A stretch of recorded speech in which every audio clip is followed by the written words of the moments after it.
दुर्भाग्य का विषय जिस विषय को लेकर के यहाँ एकत्रित आए हम, हजारों वर्षों से गौ मां पर हमारी आस्था है। गौ को हम अपनी मां मानते हैं और इस मां का जिस प्रकार इस प्रदेश के अंदर में, चाहे वो सरकार किसी की भी हो और कभी भी हो, गौ तस्करी का कार्य तस्करों के द्वारा किया जाता है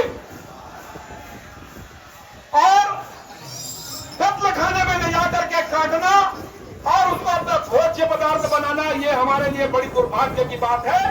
और इस प्रदेश के अंदर में इस गौ तस्करी को लेकर के पर्याप्त कानून बने हैं और उस कानून का पालन करना ये पीछे खड़ी पुलिस प्रशासन का है, परंतु दुर्भाग्य से यह पुलिस प्रशासन उस कानून का पालन ठीक से नहीं करवा पा रही है। इस प्रदेश में गौ की तस्करी हो रही है। 7 तारीख की मध्य रात आरंग के पुल पे जो घटना घटती है वो तो एक तरफ, बाकी इस बात से कोई इनकार नहीं कर सकता कि उस गाड़ी में इस प्रदेश का कृषि पशु, इस प्रदेश का गौधन उस गाड़ी में था। इसकी जिम्मेदारी लेगा कौन?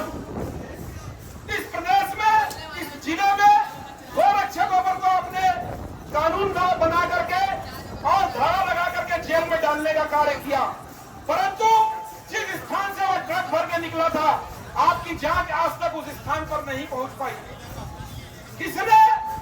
किसकी वो ट्रक थी उसको आप आज तक पकड़ नहीं पाए, और पकड़े तो किसको पकड़े?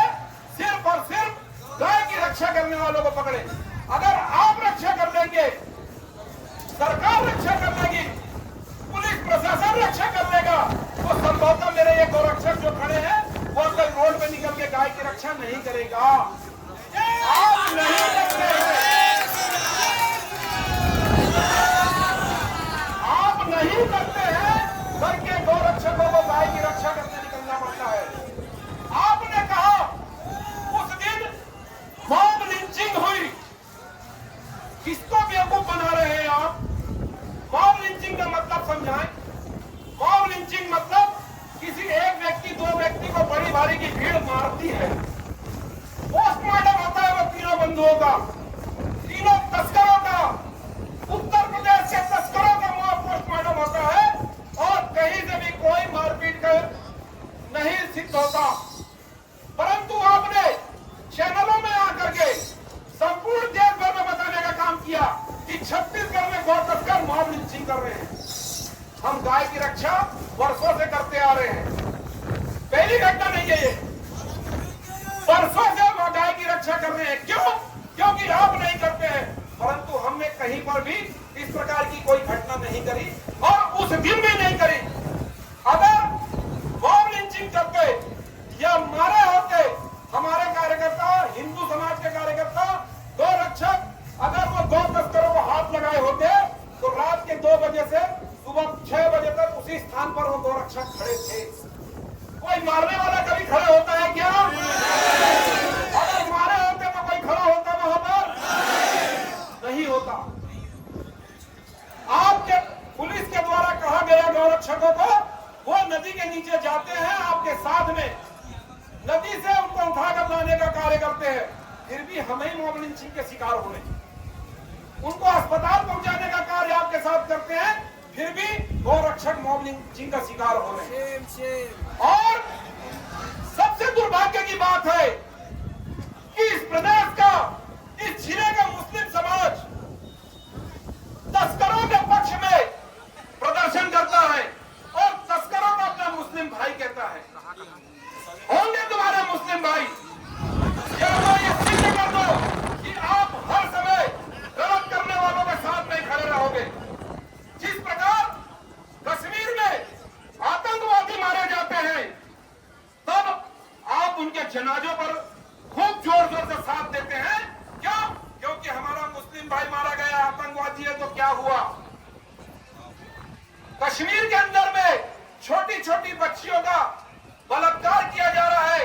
आप यहाँ पर जो प्रोटेस्ट किए उस विषय पर कोई लेकर के प्रोटेस्ट किया क्या? बंगाल के अंदर में नरसंहार कर रहे हैं आप, हिंदू समाज के लोगों को मारने का कार्य कर रहे हैं। परंतु यहाँ का मुस्लिम समाज मौन है। और खड़ा भी हुआ तो किसके लिए? वो तस्करों के लिए। और अनाप शनाप बयानबाजी करते हैं आप, देश की, प्रदेश की और जिले की शांति को भंग करने का काम करते हैं और बयान देते हैं कि विश्व हिंदू परिषद, बजरंग दल संघ के कार्यालय का घेराव करेंगे।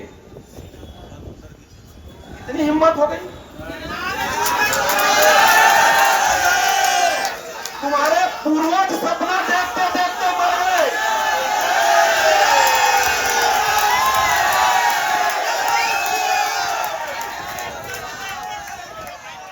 तुम्हारे पूर्वज यह सपना देखते देखते मर गए, परंतु आज तक पूरा नहीं हुआ।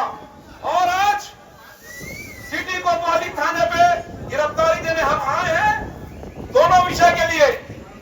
गौ रक्षकों की निशर्त रिहाई हो और जो इस प्रकार की अनर्गल बयानबाजी कर रहा है, मैं चैलेंज करता हूं, आपको चैलेंज देता हूं कि आप विश्व हिंदू परिषद बजरंग दल का कार्यालय घेराव करने का सामना करें।